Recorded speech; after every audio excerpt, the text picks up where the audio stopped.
Happy New Year! 2020 is finally over, and hopefully that means good new things are in the future for us.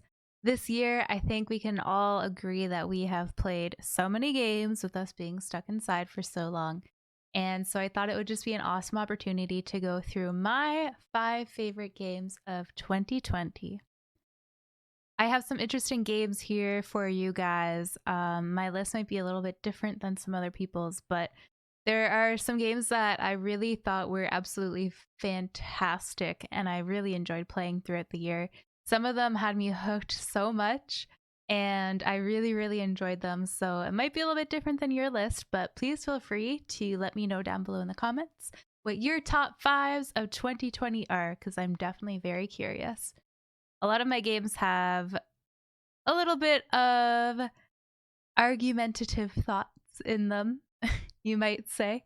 So I'm very curious to see what you guys think and if you agree with me or not. My number 5 game of 2020 is a bit of an odd choice, but it is Phasmophobia. Phasmophobia, I just saw randomly from somebody's tweet, and I was like, oh, that looks kind of cool. I quite like spooky games. Why not? I'll give that a go. And I started playing it, and oh my gosh, I was hooked. It is not necessarily a story game. It actually is multiplayer, or you can play by yourself. You can have up to 4 people in it, and basically you are ghost hunters.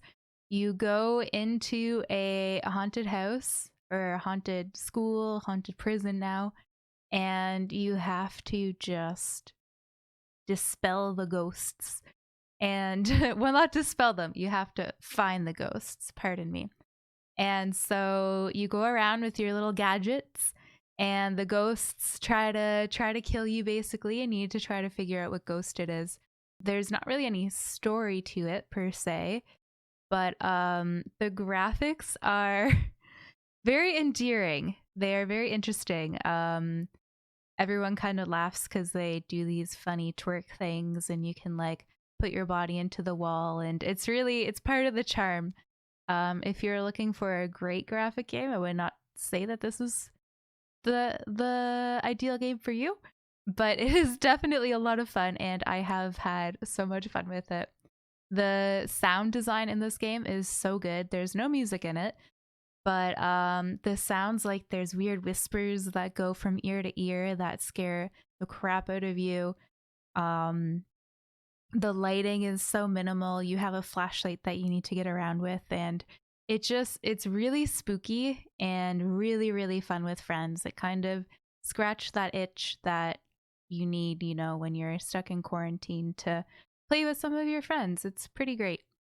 You can get a lot of hours out of this game. It's pretty cheap for the amount that you can get out of it. So I already have 60.7 hours in Phasmophobia. That is a lot of hours. It didn't come out that long ago. And it is $15.49 in Canadian dollars, which is, 60 hours for $15. Pretty incredible. It was first made, I've heard it was first made by either one guy or 2 guys. But that's either way an insanely small team, and it just blew up on Twitch, and it's been a blast. I highly recommend taking a look at it if you haven't done so yet. My 4th favorite game of 2020 is Animal Crossing New Horizons. This game came out at such an amazing time. Like, they couldn't have timed this better. It kind of came out right after quarantine and lockdown was implemented in a lot of places. And I think it was so nice for people to have something to look forward to every day. There's a lot of daily tasks that you can do in Animal Crossing, and I think people really needed that sort of repetition and schedule in their life. I think was very helpful for so many people at this time. If you guys somehow don't know Animal Crossing, basically you have a little island, you need to save up bells, which is your currency.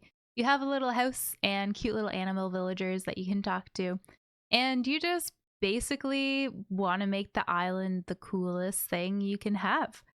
They implemented swimming now, which is pretty awesome. So you can actually go swimming in the ocean on your island. And there's just tons to do. Like, I've played hours and hours and hours of Animal Crossing, and it's really fun. You can go visit other people's islands and say hey to your friends that you might not get to say hey to in person. You can do little emotes and stuff, and you can even play the turnip market, which is kind of equivalent to stocks, which is quite cool. And we've had a lot of fun with that. Like, oh, what are your stocks today? Like, can I come sell my turnips on your island? And so it really kept me interested. And even after all these months of it being out, I still find myself going back to it and still fueling that addiction. And they're still putting out seasonal updates and fun things. Like for Christmas, they called it Toy Day, and they just had fun things that you can do on there. It does not have a story, but it can go on forever and ever and ever. Like Animal Crossing can take ages if you let it.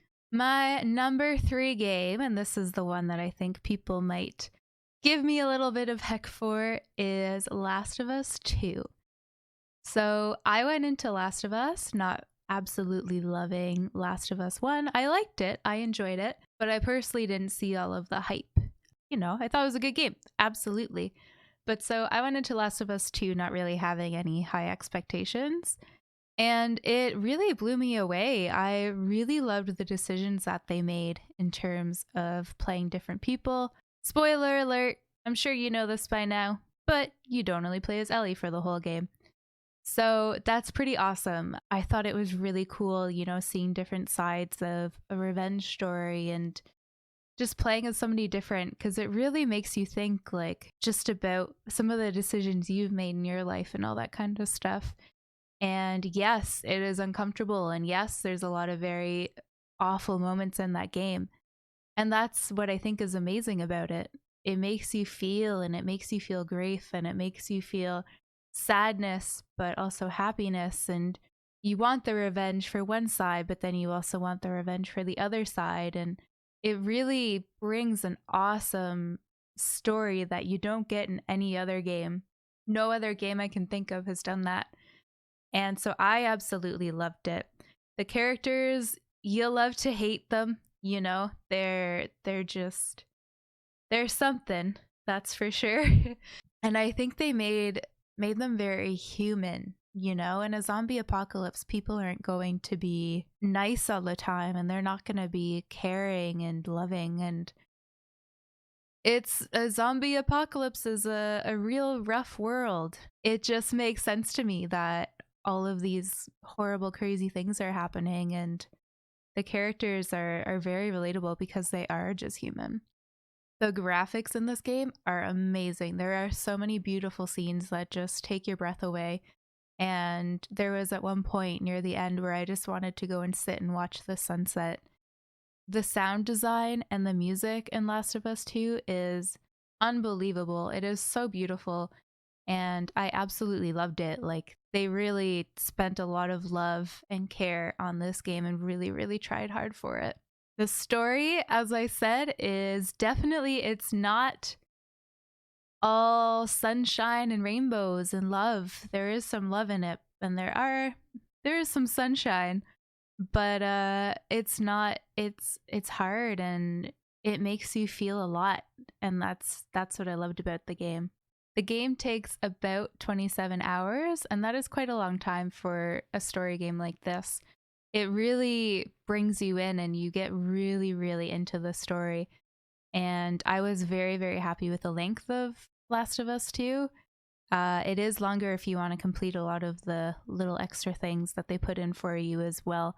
But I just kind of did a playthrough straight through, and I was very, very pleased with that. My number 2 favorite game is one that is not as big. You might not have actually heard of it, but it definitely deserves some recognition. And that is Spiritfarer. Spiritfarer is a little game that didn't really get that big from what I saw, but that game is amazing. I loved every second of Spiritfarer. It's, again, not all happy. It's a bit melancholic. It's if that's the word. It's beautiful. The music in it is fantastic. I was finding myself singing it while I was cooking dinner, while I was in the shower. After streaming, I would just kind of like be humming it to myself. It is so nice. And I would find myself just kind of sitting there. I think there was actually one moment on stream where I just shut my eyes and was like, guys, just listen to this. It's beautiful. Basically, if you don't know the story about Spiritfarer, you are somebody that is helping some spirits finish off their lives and basically accept death and move on. And death is definitely a very tough subject. It's hard, but it is a fact of life. And that's why I think I really, really loved this game is it didn't show death in a scary or sad manner. It showed multiple people's kind of lives and end of lives and how they've accepted to move on and how you help them do that and how you befriend them and have these really, really lovely last moments. I've heard it referred to kind of like a warm, sad hug, and I thought that was such a perfect description for it. It kind of made me feel less scared about death because I think everyone fears death, at least to some extent. And this game just presented it in such a beautiful way that makes you feel okay about it, which is it's hard to do that. You know, it's hard to kind of get over our fears. So it was beautiful. The characters, you love some of them, you dislike some of them, but it's their flaws. You know, everybody has flaws and you get to accept that and help them move on and accept those flaws as well, which is so beautiful. The graphics are beautiful. I'm not sure if it's all hand painted, but I believe it might have been. They're stunning and I loved them, loved them. The gameplay is basically you have a little ship and you go around and you kind of do all these side quests or main quests if you want and collect things and get new skills to be able to go to different areas on the map and find new people to bring on your ship, and you can upgrade your ship and you can have cows and you can have sheep. It's amazing. You can have a whole farm on your ship, and it's up to you how big you want to make that and how much effort you want to put into it. I finished my playthrough off at 30.7 hours, which I could have continued playing if I had wanted to, but I felt really satisfied with the story then, so I decided to finish it. I highly recommend checking out Spiritfarer if you haven't yet. I have no words. It's a beautiful experience, and it's not just a game.